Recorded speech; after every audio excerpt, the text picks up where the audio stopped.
पुरुषोत्तम संगम युग पर ही पिता परमात्मा का हम आत्माओं से मिलन होता है।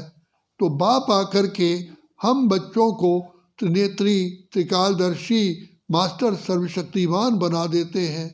हम आत्माएं इतने समय से पिता परमात्मा की खोज में रहे, उनके मिलन की हमें अति उत्कंठा रही और बार बार पिता परमात्मा को हम बुलाते रहे, हे दयानिधे, हे कृपा निधान, हे दुख हरता सुख करता, हे बिगड़ी को बनाने वाले पिता, आप आओ, हम आत्माओं को मार्ग दिखाओ।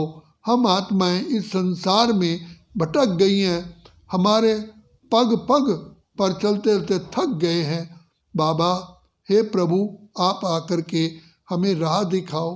तो पिता परमात्मा कल्प के संगम युग पर आकर के हम बच्चों को सारे सृष्टि चक्र का ज्ञान बताते हैं, हमें खुद की स्वयं की पहचान देते हैं, स्वधर्म की पहचान देते हैं, निज धाम की पहचान देते हैं, स्व पिता की पहचान देते हैं, स्वदर्शन चक्र का ज्ञान देते हैं, श्रेष्ठ कर्मों की पहचान देते हैं, लक्ष्य की पहचान देते हैं कि बच्चे, मैं आया हूँ तुम्हें नर से श्री नारायण, नारी से लक्ष्मी बनाने। जिस लक्ष्य में हर प्रकार के सुख, आनंद, शक्तियाँ, गुण समाई हुई हैं। आज कितना बच्चे मेहनत करते हैं, डॉक्टर बनते हैं, इंजीनियर बनते हैं, बहुत बड़े लॉयर बनते हैं, साइंटिस्ट बनते हैं, भले धन तो कमाते हैं लेकिन तन का सुख, मन का सुख और अनेक प्रकृति का सुख, इन सब सुखों से वंचित रह जाते हैं।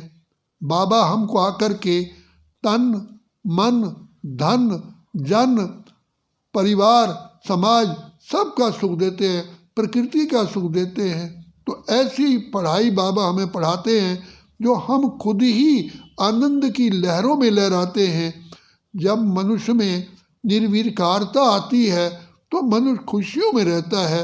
जब मनुष्य कोई उल्टा कर्म हो जाता है, भले लोगों से छुपाता है लेकिन अंदर ही अंदर आत्मा का सुख चैन गुम हो जाता है। तो पिता परमात्मा हमें इस रावण 5 विकारों की जंजीरों से छुड़ा करके सदा के लिए खुशनुमा और आनंद की लहरों में हमें ले जाते हैं। तो बाबा कहते हैं, बच्चे, तुम पद्मा पद्म सौभाग्यशाली हो जो वर्तमान समय तुम बाबा के बच्चे बने हो। ये जन्म ईश्वरी जन्म है, ये बार बार नहीं मिलता है। बाबा कहते हैं, मीठे बच्चे, तुम कितने सौभाग्यशाली हो, तुम बाप से आदि मध्य अंत का ज्ञान लेते हो, पिता परमात्मा से सारे खजाने तुम प्राप्त करते हो। ऐसी आत्माएं संसार में कोई कोई हैं। तो बाबा ने कहा, कोटों में कोई विरले मुझे पहचानते हैं और उन कोटों में तुम ही बच्चे हो। तुम हो पद्मा पदम सौभाग्यशाली। भगवान हर समय पिता परमात्मा के रूप में तुम्हारे ऊपर छत्र छाया बन के चल रहे। अच्छा, ओम शांति।